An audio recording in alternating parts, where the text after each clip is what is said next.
So we're going to talk about Noah and the flood today, and I want to give you a little bit of background before we start this. We have no idea when this happened. What? We're not going to do the kids thing. I didn't know the kids were going to be here, and I don't have it anymore. So, yeah, sorry. Wing it. No. I don't want to wing it. Sorry. There's a boat, yes, and yes. They probably know the story already. So again, we have no idea when this happened. Some people believe it was 33,000 BCE. Some people believe it was even longer than that, 7,500 BCE, that this could have happened. But it's very likely that this flood event was a real event. This actually happened. I know there's a lot of talk today with people believing, and there has been for some time, that this was a myth, right? Because it closely aligns with and came into being about 600 or 700 years after the story of Gilgamesh and the great flood of the Babylonians, right? That's described in that particular story. And we also know Abraham, he actually grew up 20 miles away from where Gilgamesh was. So it's an interesting reality. He probably knew about this story and had heard it growing up. But there were localized flood events in those days. And if you look back 3,000, 2,500, 2,700, in that particular time frame, there were several localized flood events in Mesopotamia, which is where Abraham was from, where they saw great devastation. One, I think it was 2,700, actually wiped out a city.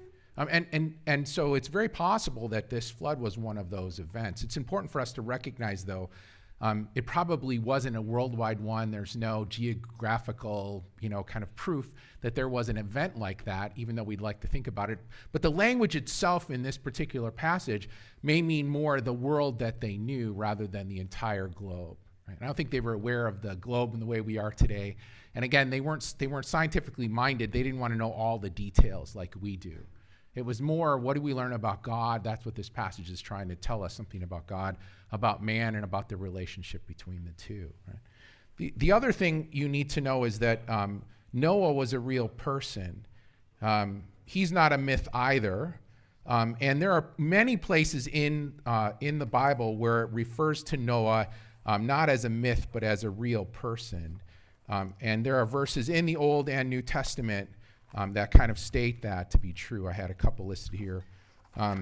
So here in Isaiah 54, it says, "To me, this is like the days of Noah, when I swore that the waters of Noah would never again cover the earth." Right? These are passages where God and also where Jesus is speaking. And then the word of the Lord came to me. This is Ezekiel 14. "Son of man, if a country sins against me by being unfaithful, and I stretch out my hand against it to cut off its food supply, and send famine upon it and kill its people and their animals, even if these three men, Noah, Daniel, and Job, were in it, they could save only themselves by their righteousness." And then in New Testament, there are a couple of passages. Matthew 24 says, and this is Jesus speaking, "But about that day and hour no one knows, not even the angels in heaven, nor the Son, but only the Father. As it was in the days of Noah, so it shall be at the coming of the Son of Man.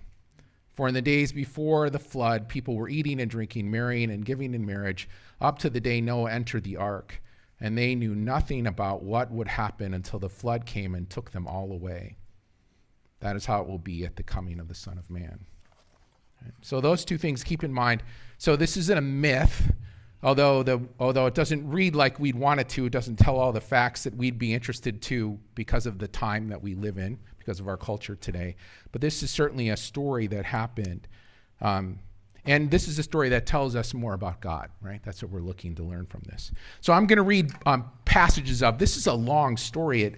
It covers 3 chapters of Genesis, right? So I'm only going to read parts of those passages again, but it tells a story as we go through this whole. So this is the story of Noah and the flood, right? "So the Lord saw that the wickedness of humans was great in the earth, and that every inclination and thought of their heart was only evil continually. And the Lord was sorry that he had made humans on the earth, and it grieved him to his heart. So the Lord said, I will blot out from the earth the humans I've created, people together with animals and creeping things and birds of the air, for I'm sorry that I have made them. But Noah found favor in the sight of the Lord. Noah was a righteous man, blameless in his generation, and Noah walked with God. Now the earth was corrupt in God's sight, and the earth was filled with violence, and God saw that the earth was corrupt, and all the flesh corrupted in its ways upon the earth. And God said to Noah, I have determined to make an end of all flesh, for the earth is filled with violence because of them. Now I'm going to destroy them along with the earth. Make yourself an ark of cypress wood. And then he described how he wanted it made. And then he said to Noah, for my part, I'm going to bring the flood waters on the earth and destroy from under heaven all flesh, in which is the breath of life. Everything that is on the earth shall die. But I will establish my covenant with you, and you shall come into the ark, you, your sons, your wife, your sons' wives with you, and all the living things of all flesh. You shall bring 2 of every kind into the ark to keep them alive with you. They shall be male and female. And Noah did this. He did all the Lord commanded him. Finally, the Lord said to him, by the way, that one verse, Noah did this. Some people think that did this lasted for over 100 years. We'll talk more about that, right? Interesting thought. But then the Lord said to Noah, go into the ark, you and your household, for I've seen that you are a righteous man in this generation. For in 7 days I will send rain on the earth for 40 days and 40 nights, and every living thing I made will blot out from the face of the ground. And Noah did all the Lord had commanded him. So the flood came and continued 40 days on the earth, and the waters increased and bore up the ark, and it rose high above the earth. The waters swelled and increased gently on the earth, and the ark floated on the face of the waters. The water swelled so mightily on the earth that all the high mountains under the heavens were covered. The water swelled above the mountains, covering them about 20 feet deep, and all flesh died that moved on the earth. He blotted out every living thing that was on the face of the ground, human beings and animals and creeping things and birds of the air, and only Noah was left, and those with him in the ark. And the water swelled on the earth for over 150 days. But God remembered Noah and the animals. God made the winds blow and the water subsided. The fountains of the deep and the windows of the heavens were closed. The rain from heaven stopped, and the waters receded from the earth, and the earth became dry. Then God said to Noah, go out of the ark, you and your wife and your sons' wives with you. Bring out with you every living thing that is with you, so that they may abound on the earth and be fruitful and multiply. And then Noah built an altar to the Lord and took up every clean animal and every clean bird and offered burnt offerings to the altar. And when the Lord smelled the pleasing odor, the Lord said in his heart, I will never curse the ground because of humans, for the inclination of the human heart is evil from youth, nor will I ever again destroy every living creature as I have done. That's the story of Noah and the flood. So I have a couple things I want to say, but before that, as you've listened to this story, and I know many of you know this story, it's not a new one for us. What do you learn about God and about Noah from the story of Noah and the flood? Just talk with people around your table.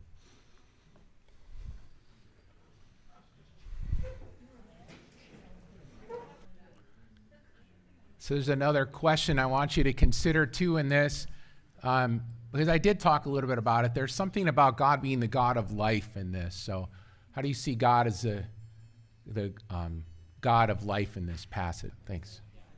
So let's share a little bit as a large group. What do we learn about God and Noah from this passage?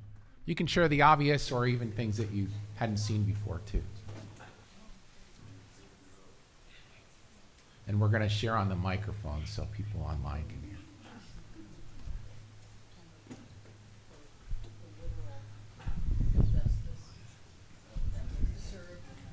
I noticed for the first time that he used the same phrase, be fruitful and multiply, that he used in the creation story.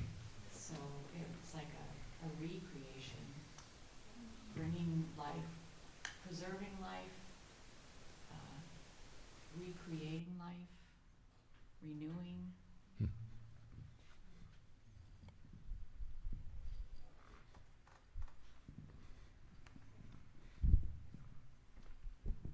I'm very struck by the invitation God extends to Noah to be a co-creator with him, to create this incredibly magnificent ark, which takes all this engineering, all of human creativity, and then to be the husbanding of all the animals.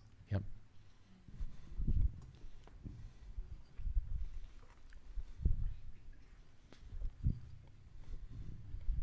Seems like human violence was kind of the tipping point for God. And we get that a little bit in the story of Cain and Abel.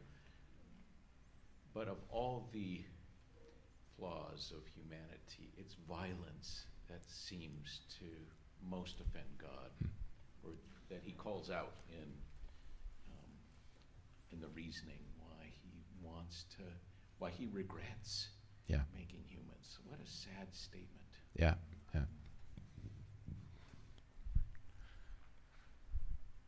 Anyone else?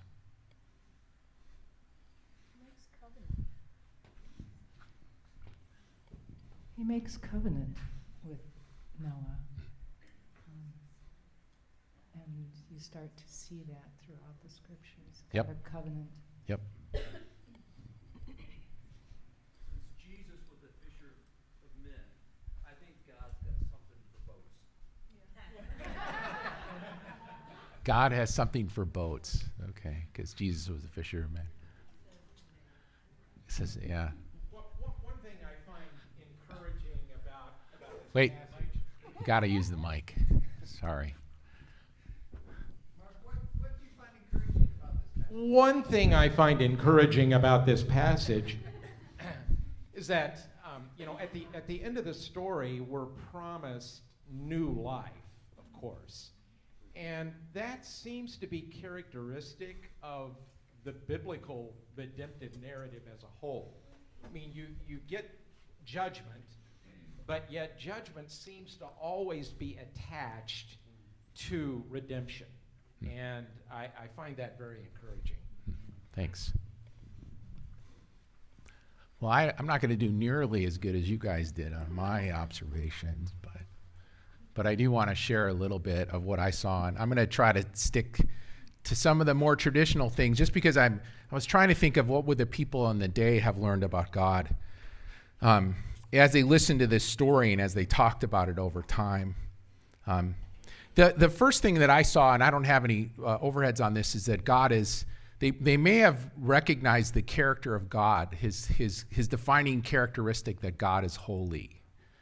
And they would have seen it in his response to the evil, right, of the people.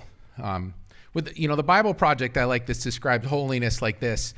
They say it's a term used in the Bible to describe how God's goodness and about both God's goodness and his power.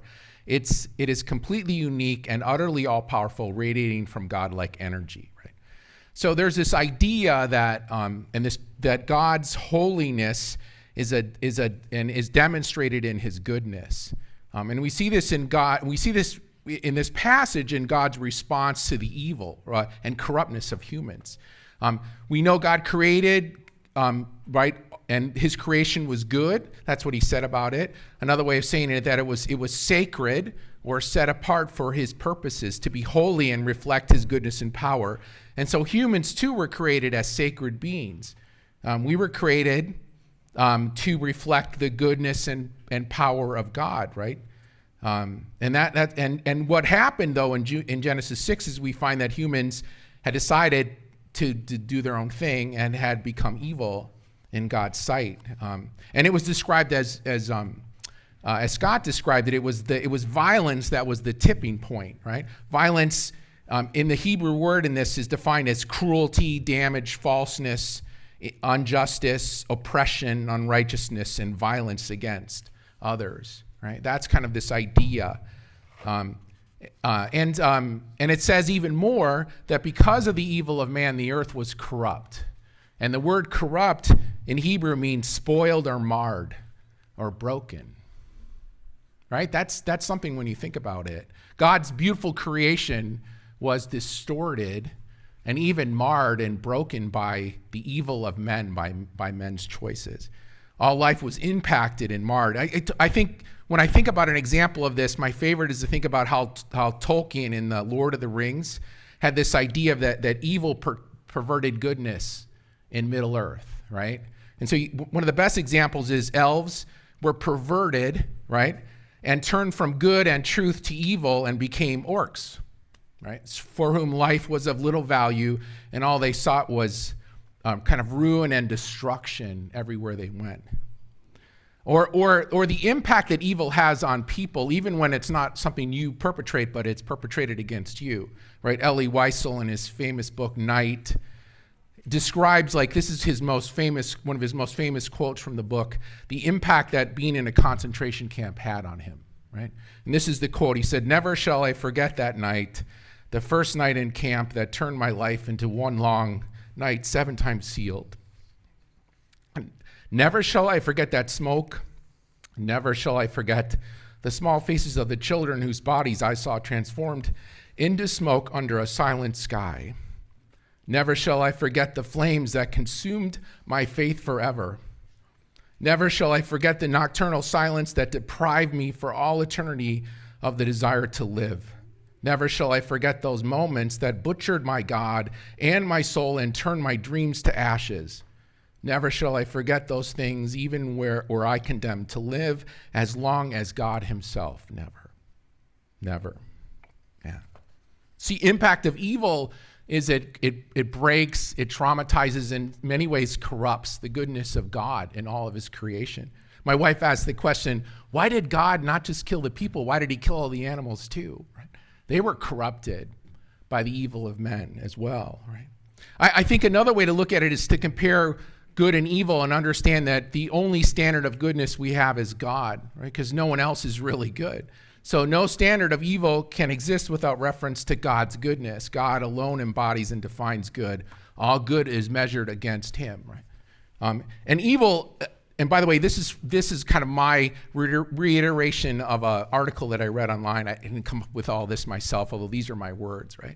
Evil is not the opposite of good. It's not like there's a yin and yang, like balance and evil. Evil and good, they balance each other out. It's not that idea. We need, the idea is that in this passage it said God was grieved because every thought of their hearts was evil. Evil comes out of the hearts of men, right?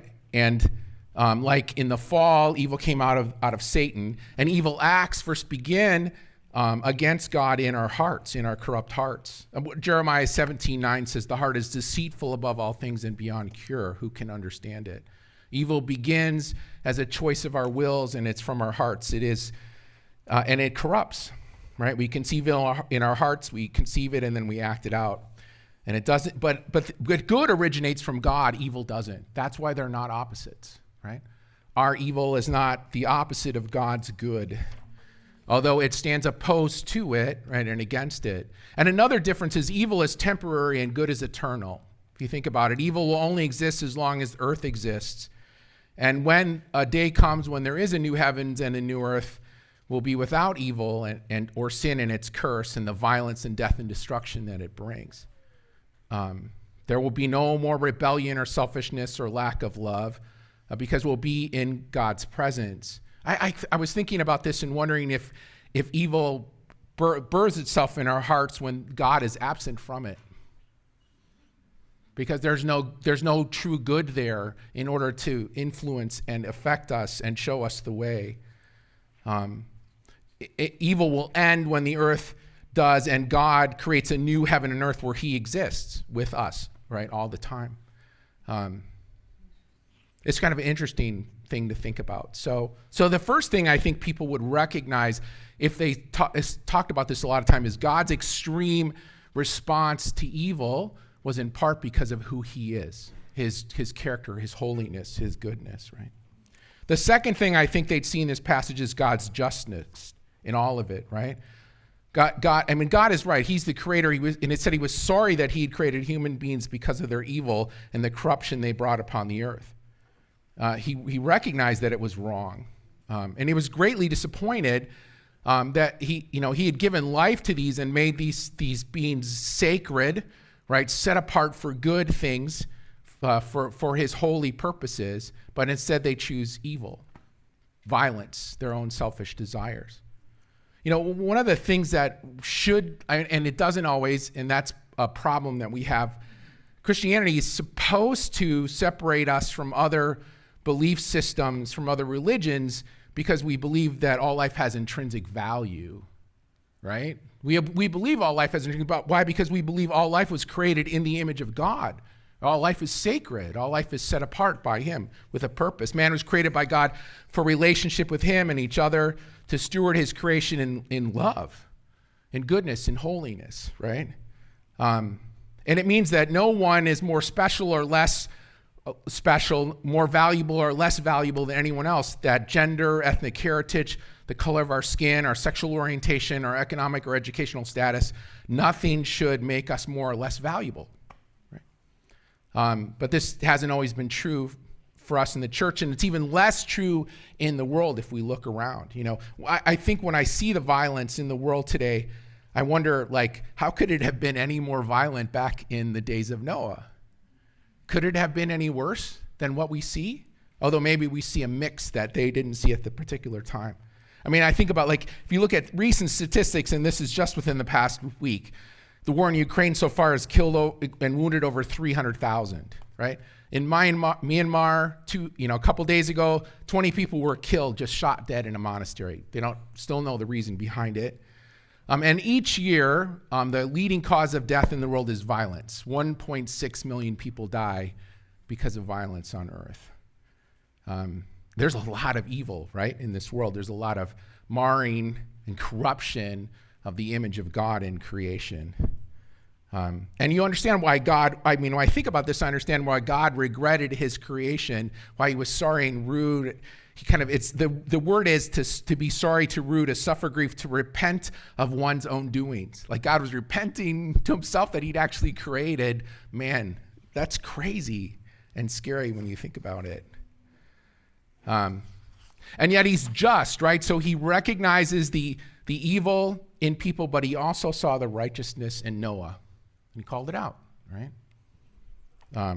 Because Noah was righteous and blameless, because Noah walked with God, he found favor with God and experienced his grace. By the way, we'll talk about that in a minute. But I see in this some way God is the one who controls life, right? He gives it, right? He blesses it, and he ends it. All of it's in his control. All of it's in his hands, right? And he's the one who is meant to give life purpose. So God is holy, God is just, and God, I don't know how I put this, but God keeps his promises, right? He's a covenantal God, you could put in another way.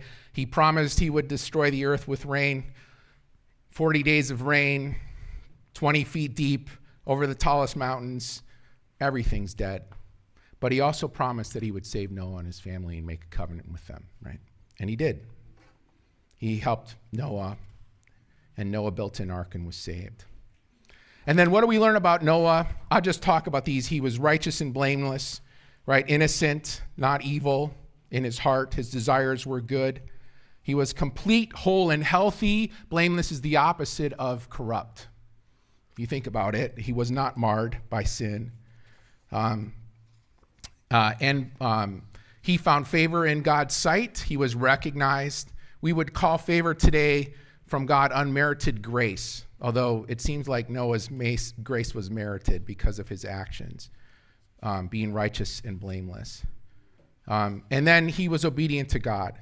There's a belief that it probably took 100 years for him to build an ark. I think, like, how would it be that persistent that long and continue to do that? I know there's a lot of talk, and we've heard this story before. Oh, the people made fun of Noah. There's no proof that happened. That's nowhere in Scripture, right? But people talk about it. But you see, but it's something that we assume happens. Oh, this crazy man builds this big boat in the middle of the land, thinking, and we're like, what's wrong with you? Why are you doing this? Again, there's so little of this story that we actually know. It's not that important for us. But what's important is that God is holy, God is just, God keeps his promises, and Noah was blameless and righteous. He was an obedient man who walked with God. He built the ark. He collected 2 of every animal. He went with his family and the animals on the ark 7 days ahead before the rain came. And he stayed on the ark until the Lord told him to come out, which they calculate to be exactly 1 year after the date that the ark was closed. And they got on it. It's crazy, right? That he was faithful and obedient to God. The one thing you might notice about Noah is that his salvation depended on his own actions. He had to build an ark. But you know what? That's actually true for us too. We don't think about this because the word salvation, and I'm thinking Greek, not Hebrew. The word salvation in Greek and the word saved, healed, delivered, or sozo actually has different tenses, okay? And they all matter, right? So there's the past tense, right? Let me read this one. We are saved, justified, past tense, salvation, delivered from sin's penalty. We are being saved or sanctified, present tense, delivered from sin's power and corruption, and we will be saved or glorified, future tense salvation, delivered from sin's presence in God's glory. So at no point from what I've heard, even back in Jesus' day, did people think of salvation as a one and done thing. It was an ongoing reality that everyone needs to experience. And we need that too, right? Don't we need to, we are not only forgiven for our past sins by the blood of the Lamb, we are called to live out our salvation in the present, to flee temptation and sin, staying connected to God, to love one another, to share the good news. It's kind of an ongoing thing. And as we do that, we are delivered from sin's power and corruption, right? And one day we will be saved. One day we will, when we pass from this life into the next one, be delivered in the glory and be with God. That's an awful lot, right? So here's what I want to do now. I want us to take the next 10 or 20 minutes. We're going to talk about two more questions. Actually, there's three, but the last one's kind of a wrap up. Do you have those? You could put them up.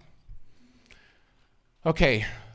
So my first thought is, I'm reading this story and I'm thinking, how would someone today read this? Oh, it's God genocide. He just wiped out all these people, right? Right? Think about it from that perspective. So how would you explain this story and what we learn about God from it to people seeking God in the light of how such things are viewed today? I'm going to give you Lori, if you could pass those papers around that are on the table there. Give one to each table. I have an extra one here.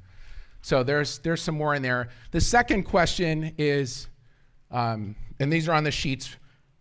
What is our response to the evil we see in the world around us? Oh, no, that's not the right question. That's question, okay, it's there. Okay, I didn't see that. And the third question is, where do we see hope in this story? So the second question is, what is our response to the evil we see in the world around us? And my kind of, tongue-in-cheek question is, do we separate ourselves from the evil of the world, build an ark so that we can be saved? Right? And are there ways the church leans in this direction today, or is there another option? And then the last one is, where do we find hope in this story? Okay, so there are three questions. We're going to spend a little bit of time discussing those. And if I feel like it, we'll have some time to talk about that as a whole group, okay? So why don't you start with the first question? There we go. How would you explain this story and what we learn about God from it to people seeking God in the light of how such things are viewed today?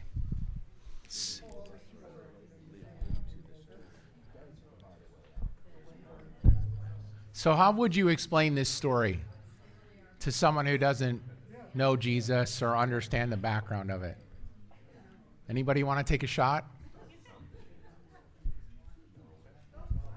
Yeah, you know what? We're not going to critique you. This is great. Thanks for being brave. Yeah.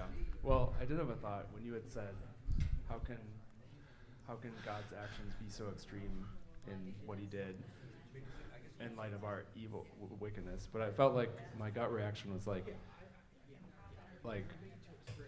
how can we be so extreme in our sin in light of God's goodness? Like, why is the extreme side on his part, and why isn't feels like not taking responsibility for our actions? So, I don't know if that. I guess I was tying that in with how do we say it?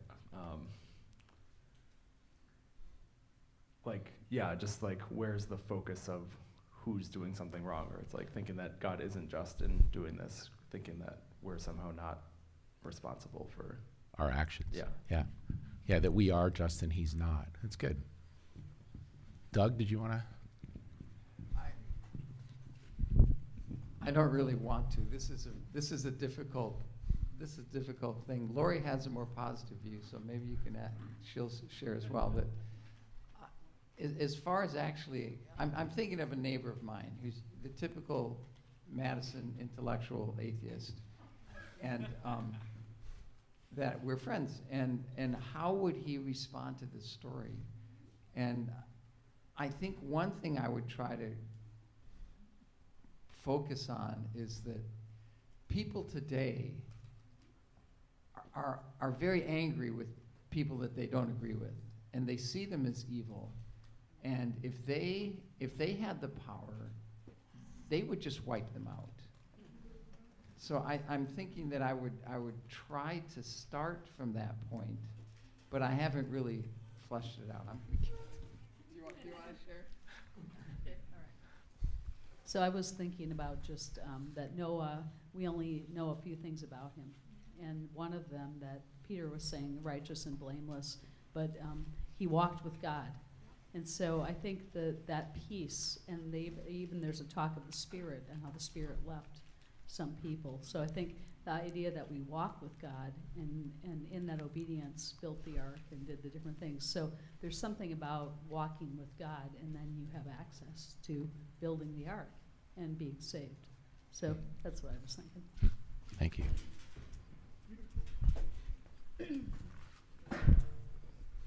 So we can think about this as God sort of differentially punishing one segment over another. Or we can think about it as God was justified in wiping out everybody, and he in fact was showing mercy by saving a few. So if you focus on the destruction, you're really missing, and maybe this is what Laurie was saying, and maybe what you've said, but you're missing out on the grace and mercy part. Thanks, Tom. Do you want to say anything, Scott? You guys had Director of Missions for InterVarsity. I think for me, it's more like God had this dream about a shalom society, a dominion of peace, where God lived amongst God's creation and everything was harmonious, and we broke his heart.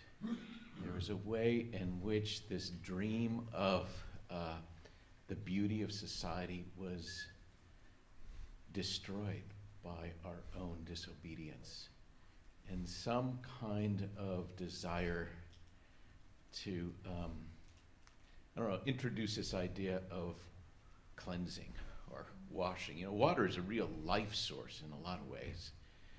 And so maybe simply I would talk about the broken heart of God for a shalom society that never got realized or that got destroyed by us.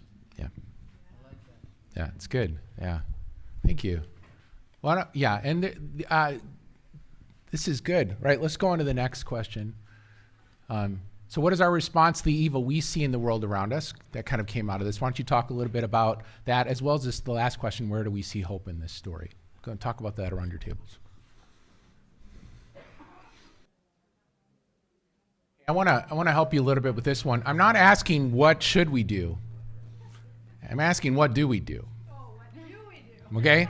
That's different sometimes, right? You can talk about both if you want to, but.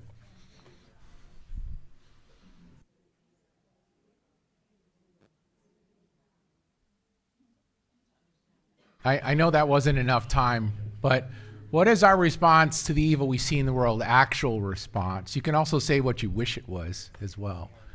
Is anyone at this table? All right.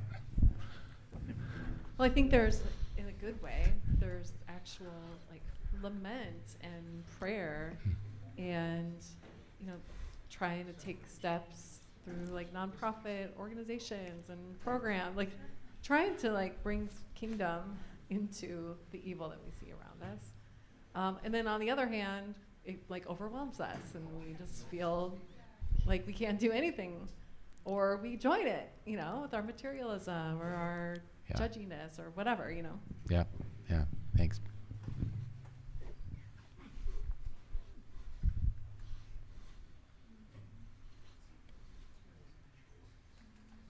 Sometimes we're crushed by it. Do you want to say more? Sometimes we're crushed by it. It's a real thing to be acted upon by evil. I mean, it crushes us for a while. Yeah. We are traumatized by it. We are victims of it, right? Ourselves. Yeah. Of course, that helps us understand how other people feel as well, who are impacted by evil. Anyone else? You can say how. We try to separate ourselves from evil by retreating from the world, or only participating in Christian things with other Christian people and hoping to keep the evil away from our kids or ourselves. Trying to,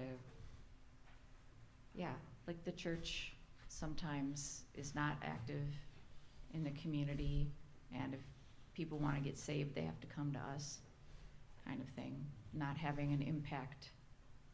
Sometimes you see, well, how is it possible that there's so many churches in the city having so little impact on the culture?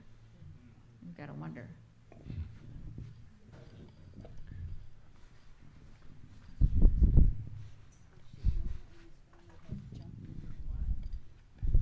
I think our response to evil always has to be responding with love, as Jesus says, to love God with all our heart, mind, and spirit, and our neighbor as ourselves. It always has to be grounded in a transforming love and connection with one another and with our neighbors. And I think that it can never be just retreat and separation.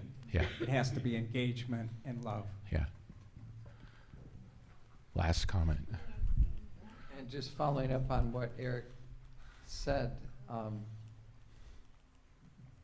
we recognize that people are in darkness. If they don't have the Lord, they're in darkness. And why wouldn't they do the evil that they do?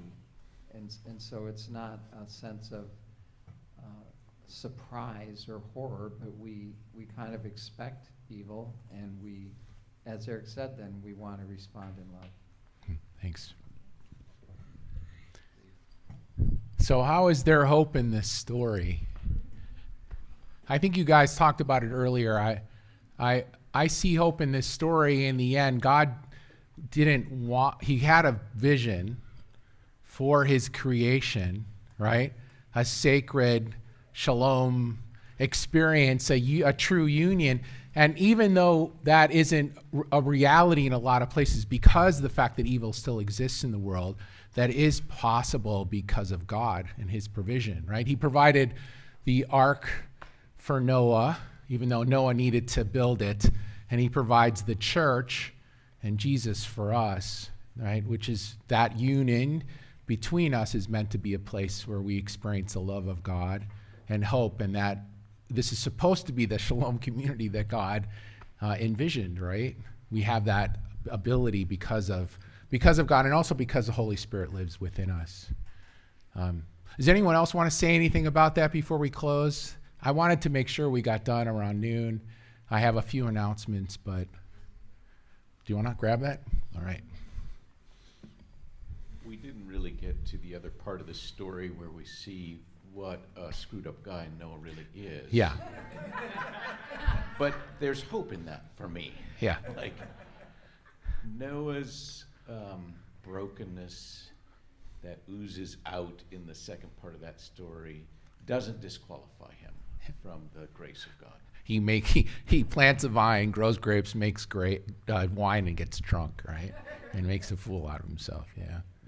Yeah. There is hope in that too. So, well, let me pray You want to say something, Penny? Feel free. Sometimes we make this story about, we get to home base, we get on our ark, we're safe, but God keeps calling us into choices with him, into the co-creation part. And I really think we have to just understand that is a real dynamic of moving forward. We can always choose love. We can always choose to cooperate with God. It isn't just about what happened to us. Yeah. Amen. Thank you.